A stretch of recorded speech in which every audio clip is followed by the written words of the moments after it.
शांति। और आज बाबा ने कहा देह अभिमान में छोड़ देही अभिमानी रहने की प्रैक्टिस करो। फिर बाबा ने राज ऋषि बनने की भी बातें बताई। बाबा कहते हैं आत्म अभिमानी रहना है। जितना आत्म अभिमानी रहेंगे उतनी ज़्यादा खुशी हमारे अंदर होगी। आइए सुनते हैं बाबा के मधुर महावाक्य। आज बाबा ने कहा, मीठे बच्चे, तुम अभी सच्चे सच्चे राजयोगी हो। तुम्हें राजऋषि भी कहा जाता है। राजऋषि माना ही पवित्र। प्रश्न, तुम बच्चे मनुष्य को माया रूपी रावण की दलदल से कब निकाल सकेंगे? उत्तर में बाबा कहते, जब तुम खुद उस दलदल से निकले हुए होंगे। दलदल से निकलने वालों की निशानी है इच्छा मात्रम अविद्या। एक बाप के सिवाय और कुछ भी याद ना आए, अच्छा कपड़ा पहने, अच्छी चीजें खाए, यह लालच ना हो, तुम पूरा ही वनवाह में हो। इस शरीर को भी भूले हुए मेरा कुछ भी नहीं, मैं आत्मा हूँ। ना कुछ लेके आए थे, ना कुछ लेके जाना है। आत्मा अपने संस्कार को लेके आई थी, फिर वो अपने संस्कार को लेके वापस जाएगी। स्थूल कोई भी चीज़ें हमारे साथ जाने वाला नहीं है। बाबा कहते, ऐसे आत्म अभिमानी बच्चे ही रावण की दलदल से मनुष्यों को निकाल सकते हैं। गीत बजा है, तू प्यार का सागर है, तेरे एक बूंद के प्यासे हम। ओम शांति। कोई समय गीत जब बजाया जाता था तो बच्चों से गीत का अर्थ भी पूछते थे। अब बताओ तुम कब से राह भूले हो? बाबा प्रश्न पूछ रहे हैं बच्चों से कि अब बताओ बच्चे कि तुम कब से राह भूले हुए हो? कोई ने कहा द्वापर से, कोई ने कहा सतयुग से। जो कहते हैं द्वापर से भूले हैं वो रॉन्ग है। सतयुग से राह भूले हुए हैं। राह बताने वाला तो अभी तुमको मिला है। सतयुग में राह बताने वालों को नहीं जानते हैं। वहाँ कोई बाप को जानते ही नहीं, गोया भूले हुए हैं। भूलना भी ड्रामा में नूंद है, फिर अभी राह बताने आए हैं। भूलना भी ड्रामा में नूंद है और अभी फिर बाबा राह बताने आए हैं। कहते हैं ना, प्रभु राह बताओ। हम सतयुग से लेकर बाप को भूले हैं। बाबा प्रश्न पूछते हैं बुद्धि चलाने लिए। अभी ऊपर जो बाबा ने प्रश्न पूछे किस लिए? कि बच्चों की बुद्धि तीव्र हो, इसलिए बाबा प्रश्न पूछते हैं। यह ज्ञान ही निराला है ना। ज्ञान का सागर बाप ही है। बाप सम्मुख समझाते हैं, ज्ञान का सागर, सुख का सागर मैं ही हूँ। तुम भी जानते हो बरोबर, पतित पावन भी एक ही बाप है। सभी आत्माएं जब पतित हो जाते हैं तो पावन बनाने वाला एक ही बाप है। यह तो भक्ति वाले भी मानते हैं, तभी तो सभी भगवान को पुकारते हैं। पावन दुनिया है ही शांति धाम और सुख धाम। अब सुख धाम और दुख धाम आधा आधा है, यह तो बच्चे अच्छी रीति जानते हैं। अभी सभी मनुष्य आत्माएं समझ चुके हैं कि सुख धाम और दुख धाम आधा आधा है। बाप प्यार का सागर है, तभी तो सब उनको फादर कह पुकारते हैं। परंतु वह कौन है, कैसे आते हैं, यह भूले हुए हैं। 5000 वर्ष पहले की बात है बरोबर। इन देवी देवताओं का राज्य था। जब भारत नई दुनिया थी तो इसी भारत में फिर देवी देवताओं का राज्य था। सतयुग में है सदगति, फिर दुर्गति कैसे होती है? कौन बताए? बाप ही आकर समझाते हैं, द्वापर से तुम्हारी दुर्गति हुई है। ये बताने वाला सिवाय भगवान के दूसरा कोई मनुष्य हो ना सके। तब तो बुलाते हैं, तुम समझते हो यह कोई नई बात नहीं है। बाप कल्प कल्प आते हैं, अभी निराकार बाप आत्माओं को समझाते हैं और भी अपनी आत्मा को नहीं जानते। ऐसे कभी कोई नहीं बताएंगे कि हमारी आत्मा में सारा पार्ट भरा हुआ है। अभी नहीं कहेंगे कि मैं अनेक बार यह बना हूँ, क्योंकि सभी आत्माएं तो भूली हुई है ना। पार्ट बजाया है, ड्रामा को वह जानते ही नहीं। आत्माएं पार्ट बजाया है लेकिन ड्रामा को वह जानते ही नहीं। क्यों? क्योंकि भूली हुई आत्मा है ना।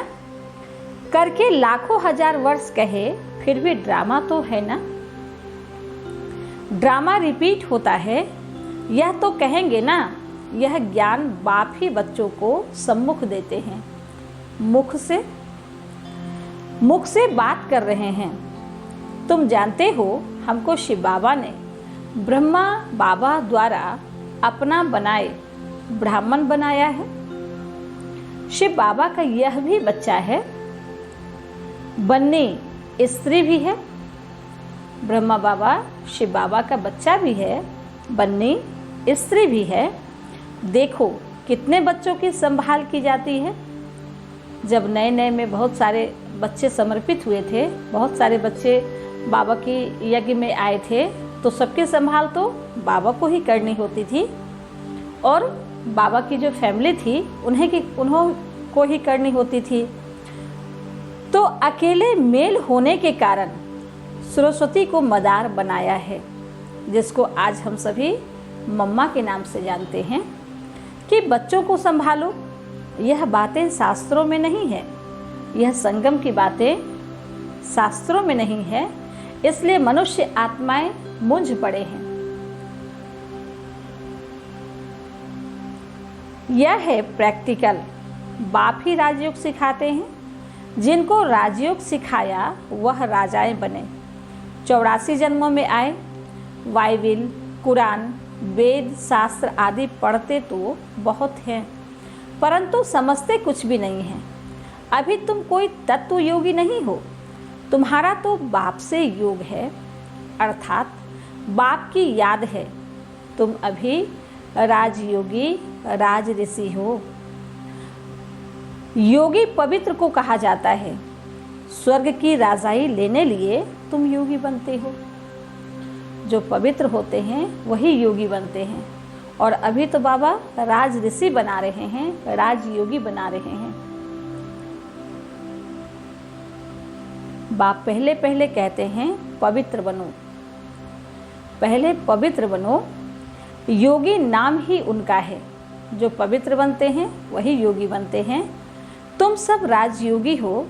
यह तुम ब्रह्मा मुख वंशावली ब्राह्मणों की बात है। तुमको राजयोग सिखाया है, तुमको राजयोग सिखा रहे हैं। स्टूडेंट हो गए ना। बाबा राजयोग सिखा रहे हैं तो बाबा टीचर और बच्चे स्टूडेंट हो गए ना।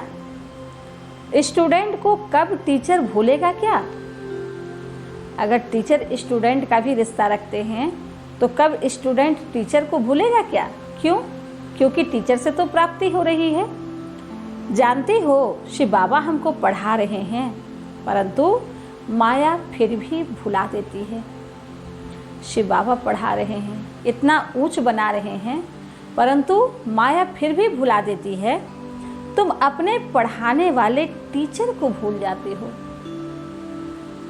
भगवान पढ़ाते हैं तो कितना नशा होना चाहिए, कितनी खुशी होनी चाहिए, लेकिन माया भुला देती है।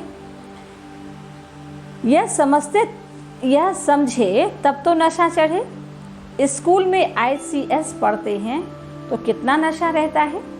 तुम बच्चे तो 21 जन्म के लिए राजयोग की पढ़ाई पढ़ रहे हो, तो सोचो तुम्हारे में कितनी नशा होनी चाहिए। वो तो 1 जन्म की पढ़ाई पढ़ रहे हैं तो उतनी खुशी, उतना नशा होता है। और हमको तो सम्मुख भगवान पढ़ा रहे हैं, राजाओं का राजा बना रहे हैं, राज ऋषि बना रहे हैं, तो कितना नशा होना चाहिए, कितना फखुर होना चाहिए हम बच्चों को। तो ये नशा कब चढ़े? जब निरंतर अपने को आत्मा समझे, अपने को देही अभिमानी समझे, तभी ये नशा चढ़े। पढ़ना तो फिर भी होता है, राज विद्या भी पढ़नी पड़े, भाषा आदि सीखना पड़े। तुम बच्चे समझते हो, सतयुग से हम यह राह भूलनी शुरू करते हैं। फिर एक एक ढाका पौड़ी उतरते हैं, पौड़ी स्टेप बाबा कहते हैं। फिर एक एक ढाका पौड़ी स्टेप, जैसे सीढ़ी में चित्र दिखाया है, एक एक जन्म में नीचे उतरते हैं। अभी तुमको सारा याद है। बाबा सीढ़ी के चित्र में दर्शाए हैं कि कैसे हम बच्चे चढ़ती कला में जाते हैं और फिर कैसे उतरती कला में आते हैं, कैसे हम चढ़ते हैं, कैसे हम उतरते हैं। यह सीढ़ी अच्छी रीति याद करो। 84 जन्म पूरे हुए, अब हमको जाना है। तो जाने का किसी को मलाल नहीं होगा ना, खुशी होगी ना, क्योंकि प्राप्ति करके जा रहे हैं। 84 जन्म पूरे हुए, अब हमको जाना है, तो खुशी होती है। यह बेहद का नाटक है। पूरे 84 जन्म इस नाटक में पाठ प्ले किए, तो अब जाने की कितनी खुशी होनी चाहिए। और अभी सम्मुख भगवान आए, हम बच्चों को ले जा रहे हैं, तब तो और भी खुशी होनी चाहिए ना। कोई डर की तो बात ही नहीं है। आत्मा कितनी छोटी है, पाठ बजाते बजाते आत्मा थक जाती है। तब कहते हैं बाबा राह बताओ। आत्मा थकती है तो फिर अपने पिता को याद करती है। लौकिक पिता तो सबके हैं, लेकिन फिर भी आत्मा अपने पिता को बुलाती है, ना जानने के कारण भी। हे भगवान आओ, राह बताओ, तो हम विश्राम पाएं, सुख शांति पाएं। तुम सुख धाम में हो तो तुम्हारे लिए वहाँ सुख शांति भी है। वहाँ कोई हंगामा नहीं, आत्मा को शांति है। शांति के 2 स्थान हैं, पहला सुख धाम, पहला शांति धाम, दूसरा सुख धाम। शांति धाम और सुख धाम, दुख धाम में अशांति है। यह पढ़ाई है। तुम जानते हो हमको बाबा सुख धाम वाया शांति धाम में ले जा रहे हैं। तुमको कहने की दरकार नहीं। सुख धाम वाया शांति धाम, अभी संगम पर बाबा के साथ हैं, तो हम बच्चे कितने सुखी हैं। इस बात की भी कितनी खुशी होनी चाहिए कि भगवान हमारे साथ है। तुम जानते हो हम यहाँ पाठ बजाने आए हैं, फिर जाना है। यह खुशी है, शांति की खुशी नहीं है। पाठ बजाने में हमको मज़ा आता है। सृष्टि पर जब बच्चे पाठ बजाते हैं तो मज़ा आता है। जैसे अभी बायोस्कोप वगैरह देखते हैं, मूवी देखते हैं, सीरियल देखते हैं, तो कितना मज़ा आता है। स्टेप बाय स्टेप आगे क्या होगा, आगे क्या होगा, आगे क्या होगा। तो ऐसे भी जीवन का नाटक, तो ये भी पार्ट प्ले करना है और अच्छा से अच्छा अपना परफॉर्म, अपना वो जो है पार्ट प्ले करना है। बाबा कहते हैं कि खुशी होती है, जानते हैं बाप को याद करने से विकर्म विनाश होंगे। कोई कहते हैं हमको मन की शांति मिले। पाठ अगर अच्छा प्ले किया तो मन की शांति तो बिन मांगे मिलेगी, और पाठ अगर अच्छा प्ले नहीं किया तो उसको मांगनी पड़ती है कि हमको मन की शांति चाहिए। यह अक्षर भी रॉन्ग है। नहीं, हम बाप को याद करते हैं कि विकर्म विनाश हो। 63 जन्मों का जो हमारा अकाउंट है, उसके साथ कितनों के साथ हमारा पार्ट प्ले हुआ है। किसी के साथ अच्छा भी किए, किसी के साथ बुरा भी किए। तो बाबा कहते अभी मैं किस लिए आया हूँ, आपके पिछले हिसाब किताब को चुकतू कर अपने साथ ले जाने आया हूँ। तो अभी बाबा को जितना याद करेंगे उतना हम बच्चों का विकर्म विनाश होगा।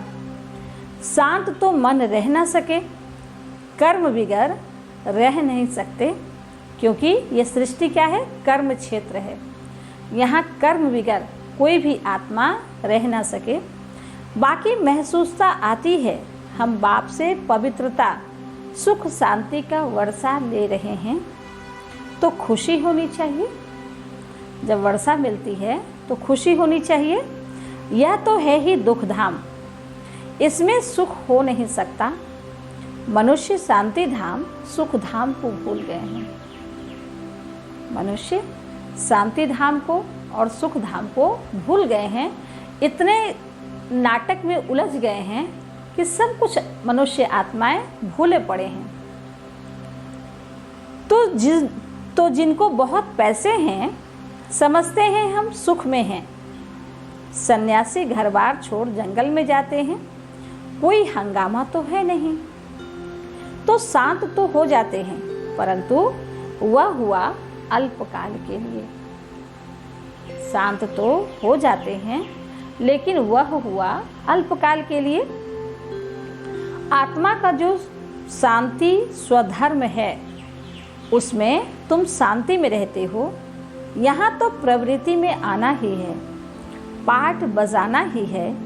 यहाँ आते ही हैं कर्म करने। कर्म क्षेत्र है, यहाँ आते ही हैं कर्म करने। कर्म में तो आत्मा को जरूर आना ही है।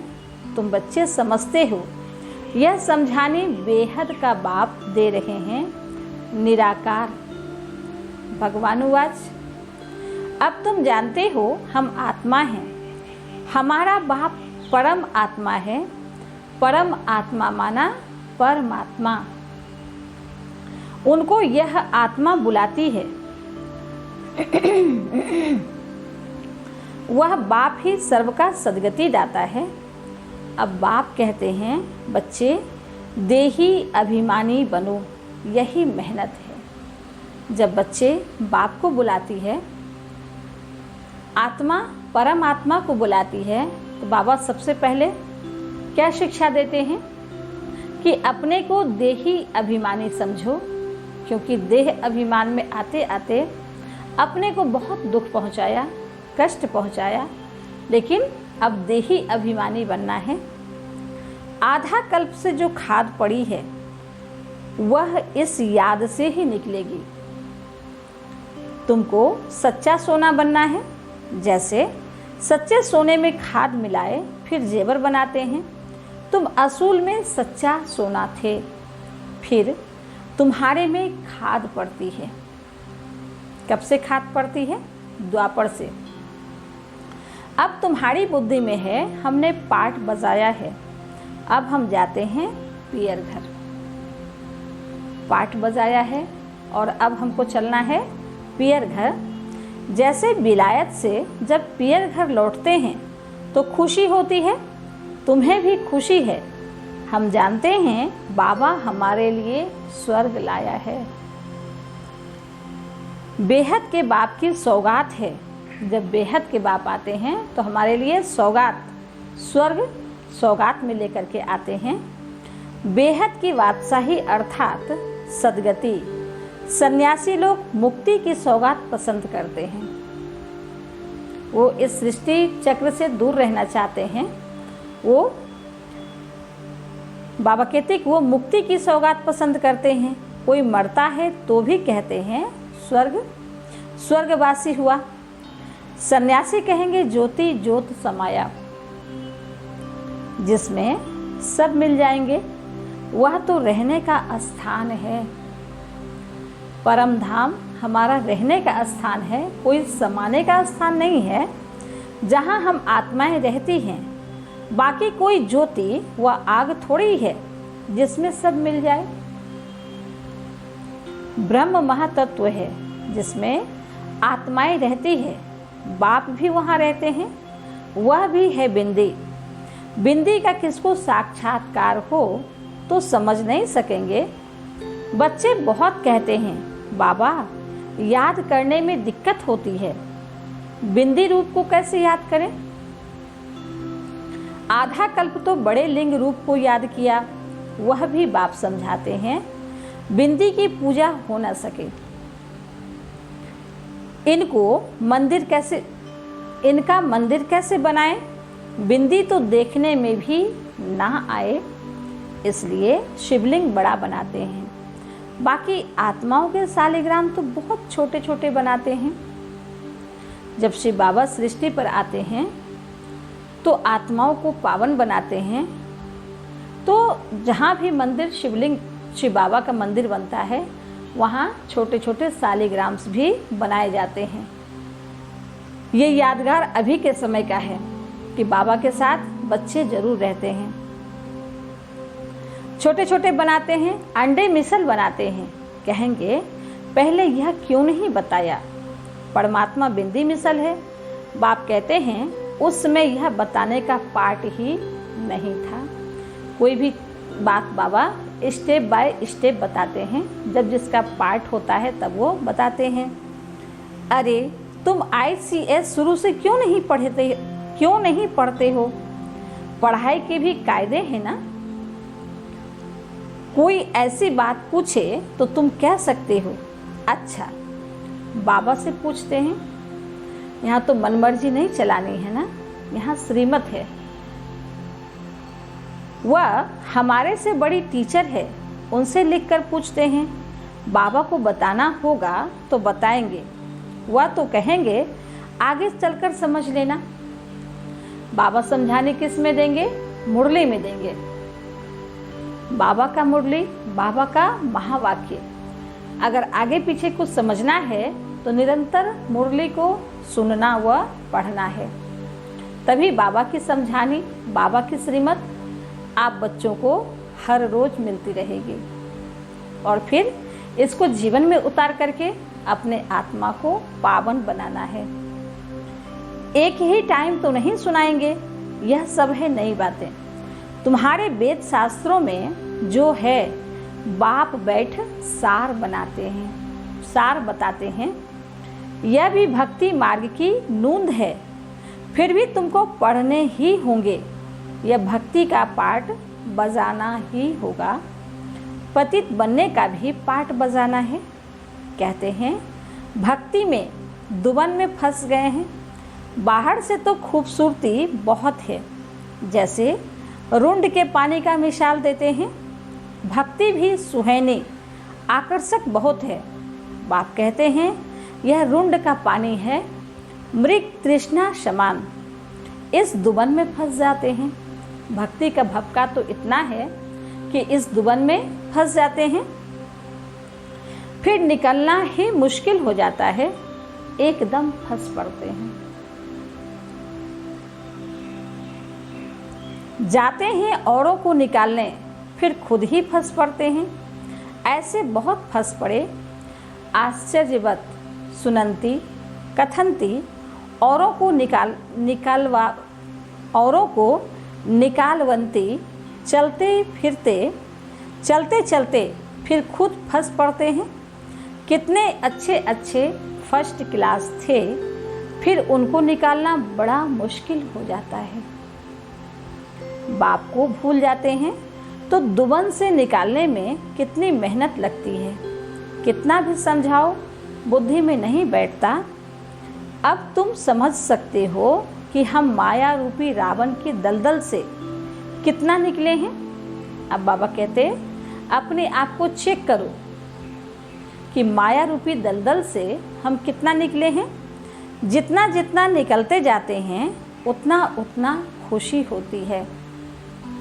अब निकले हैं कितना, ये चेक करना है। तो बाबा चेक करने की विधि बता रहे हैं कि अगर आप माया रूपी दलदल से निकलते हो तो फिर आपकी खुशी गुम नहीं होती, आप हमेशा खुशनुमा रहते हो। फिर बाबा कहते हैं जो खुद निकला होगा उसके पास शक्ति होगी दूसरों को निकालने की। दो विधि बाबा ने बताई, खुशी गुम नहीं होगी और दूसरा जो दुबन में फंस पड़े हैं उसको निकालने की भी शक्ति होगी हमारे अंदर। वाणी चलाने वाले कोई तीखे होते हैं, कोई कमज़ोर होते हैं।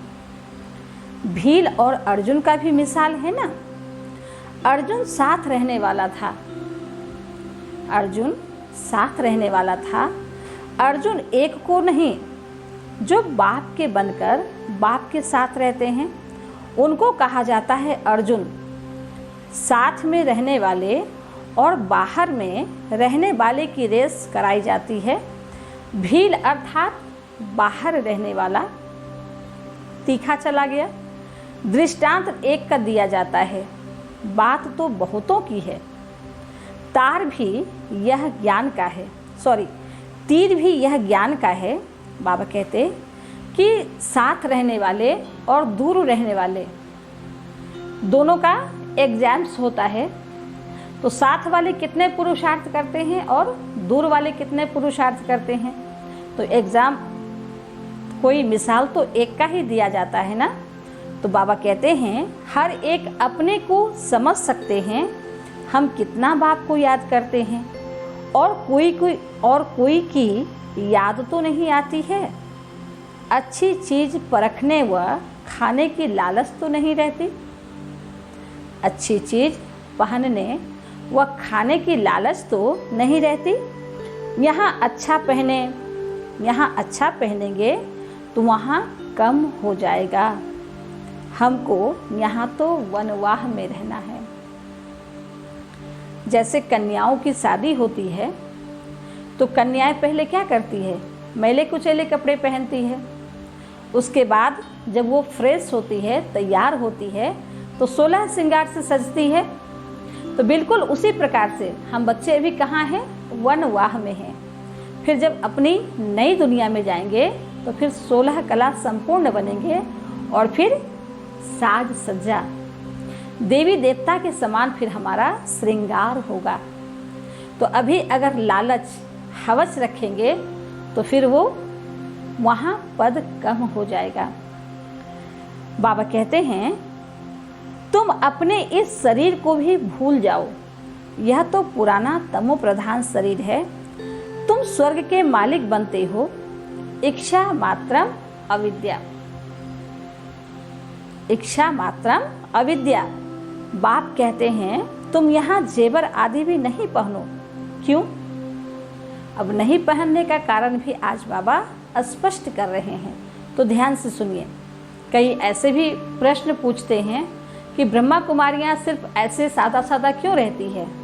उन्हों को जैसे बहुत सारे धर्म हैं तो उन्हों में तो बहुत कुछ किया जाता है। तो आज बाबा स्पष्टीकरण कर रहे हैं कि क्यों जेवर आदि नहीं पहनना है। ऐसे कहते हैं इसके भी अनेक कारण हैं। कोई का जेवर गुम हो जाएगा तो कहेंगे वहाँ बीके को देकर आई है, और फिर चोर चकार भी रास्ते चलते छीन लेते हैं। आजकल माइयाँ भी लूटने वाली बहुत निकली है, फीमेल भी डाका मारती है। दुनिया का हाल देखो क्या है। आजकल किसी पर भरोसा करने योग्य दुनिया नहीं रही है। तो बाबा कहते दुनिया का हाल देखो क्या है। तुम समझते हो यह दुनिया बिल्कुल बेश्यालय है। हम यहाँ शिवालय में बैठे हैं। उस दुनिया से निकल करके शिव बाबा की छत्र छाया में हम बच्चे बैठे हैं, तो कितनी खुशी होनी चाहिए। और जब शिव बाबा के छत्र छाया में बैठे हैं और कुछ अहित होगा तो बाबा का नाम खराब होगा ना। गलती हम करेंगे और नाम खराब बाबा का क्यों करें। तो ये भी समझनी होगी ना। बाबा कहते हैं हम यहाँ शिवालय, बच्चे आत्माएं हम यहाँ शिवालय में बैठे हैं शिव बाबा के साथ। वह सत्य है, चैतन्य है, आनंद स्वरूप है। आत्मा की ही महिमा है। आत्मा ही कहती है मैं प्रेसिडेंट बना हूँ, मैं फलाना हूँ, और तुम्हारी आत्मा कहती है हम ब्राह्मण हैं, ब्रह्मा मुख वंशावली हैं, शिव बाबा की संतान हैं। बाबा से वर्षा ले रहे हैं। आत्म अभिमान में रहना है, इसमें ही मेहनत है। यह मेरा फलाना है, यह मेरा है, यह याद रहता है। हम आत्मा भाई भाई हैं, यह भूल जाते हैं। जिसको हम याद करते हैं वो तो साथ जाने वाला है नहीं, लेकिन आत्मा, अगर आत्मा को याद करते हैं तो उसी याद अनुसार फिर से हमको पार्ट प्ले करना है। तो अब डिसाइड कीजिए कि किस स्वमान में टिकना है। और किसको अपना बनाना है। रहना तो सबके साथ है, लेकिन याद किसको करना है ये खुद आपको समझना पड़ेगा। बाबा कहते हैं मैं आत्मा हूँ, इनकी आत्मा भी जानती है। बाप समझा रहे हैं मैं भी सुनता रहता हूँ, पहले मैं सुनता हूँ, भल मैं भी सुना सकता हूँ, परंतु बच्चों के कल्याण अर्थ कहता हूँ। तुम सदा समझो कि शिव बाबा समझाते हैं। ब्रह्मा बाबा शिव बाबा का पहला बच्चा। ब्रह्मा बाबा जो समझाने देते हैं वो शिव बाबा देते हैं। तो ब्रह्मा बाबा भी हम बच्चों को सारी बातें समझा सकते हैं और समझाते भी हैं, लेकिन फिर भी ब्रह्मा बाबा कहते कि मुझसे आपको प्राप्ति नहीं मिलेगी, प्राप्ति तो शिव बाबा से मिलेगी, इसलिए बाबा को याद करो। बाबा कहते हैं बच्चों के कल्याण अर्थ कहता हूँ, तुम सदा समझो कि शिव बाबा पढ़ाते हैं। भले ब्रह्मा बाबा का मुख है, लेकिन बाबा ही पढ़ाते हैं, लेकिन फिर भी बाबा क्या चाहते हैं कि समझो कि हमको बाबा ही पढ़ाते हैं। तो ये भी बहुत समझने की बातें हैं, इसको अंडरलाइन किया जाए और फिर बहुत गहराई से इस पे मंथन कीजिए और फिर इसको समझने का बहुत बहुत प्रयत्न कीजिए। बाबा कहते हैं विचार सागर मंथन करना बच्चों का काम है, जैसे तुम करते हो वैसे मैं भी करता हूँ। जैसे हम बच्चों को होमवर्क बाबा देते हैं विचार सागर मंथन करो, वैसे ब्रह्मा बाबा भी विचार सागर मंथन करते हैं। नहीं तो पहले नंबर में कैसे जाएंगे? पहले नंबर में जाने के लिए विचार सागर मंथन करना है। जैसे ब्रह्मा बाबा करते हैं वैसे हम बच्चों को भी करना है, लेकिन अपने को गुप्त रखते हैं, अपने को गुप्त रखते हैं और शिव बाबा को आगे करते हैं, क्योंकि करण करावनहार तो शिव बाबा है ना। अच्छा, मीठे मीठे सिकिलधे बच्चों प्रति माता पिता बाप दादा का याद प्यार और गुड मॉर्निंग। रूहानी बाप की रूहानी बच्चों को नमस्ते।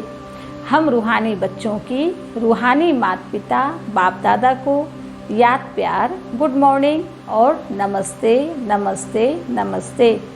शुक्रिया बाबा, शुक्रिया। धारणा के लिए मुख्य सार में आज बाप दादा कहते हैं, पहली पॉइंट, मेरा मेरा सब छोड़ अपने को आत्मा समझना है, आत्म अभिमानी रहने की मेहनत करनी है।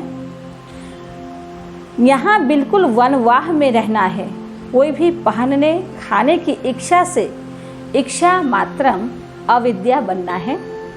दूसरी पॉइंट, पाठ बजाते हुए कर्म करते अपने शांति स्वधर्म में स्थित रहना है, शांति धाम और सुख धाम को याद करना है, इस दुख धाम को भूल जाना है। बाबा के साथ का अनुभव करना है, शांति धाम सुख धाम को याद करना है और इस दुख धाम को भूल जाना है। वरदान, हर संकल्प समय शब्द और कर्म द्वारा ईश्वरीय सेवा करने वाले संपूर्ण वफादार भव। डिटेल, संपूर्ण वफादार उन्हें कहा जाता है जो हर वस्तु की पूरी पूरी संभाल करते हैं। संपूर्ण वफादार उन्हें कहा जाता है जो हर वस्तु की पूरी पूरी संभाल करते हैं, कोई भी व्यर्थ चीज जाने नहीं देते। जब से जन्म हुआ तब से संकल्प समय और कर्म सब ईश्वरीय सेवा अर्थ हो, जैसे हमारी मम्मा ने किया, जगदम्बा सरस्वती ने किया, उस प्रकार से हम बच्चों को भी करना है। यदि ईश्वरीय सेवा के बजाय कहाँ भी संकल्प व समय जाता है, व्यर्थ बोल निकलते हैं या तन द्वारा व्यर्थ कार्य होता है, तो उनको संपूर्ण वफादार नहीं कहेंगे। ऐसे नहीं कि 1 सेकंड व 1 पैसा व्यर्थ गया, तो किसका व्यर्थ गया? बाबा का चला गया ना, क्योंकि ट्रस्टी जिम्मेवारी तो हम बच्चों ने बाबा को दी ना। तो जो बाबा ने कहा वो हम बच्चों को करना है। बाबा कहते हैं तो बड़ी बच्चे कहते कि तो एक पैसा गया, थोड़ा संकल्प गया तो क्या बड़ी बात है। नहीं, संपूर्ण वफादार अर्थात सब कुछ सफल करने वाला। बाबा चाहते हैं कि बच्चे संपूर्ण वफादार बनो और सब कुछ अपना सफल करो। आज का मीठा स्लोगन है, श्रीमत को यथार्थ समझकर उस पर कदम कदम चलने में ही सफलता समाई हुई है। श्रीमत को यथार्थ समझकर उस पर कदम कदम चलने में ही सफलता समाई है। अच्छा, ओम शांति।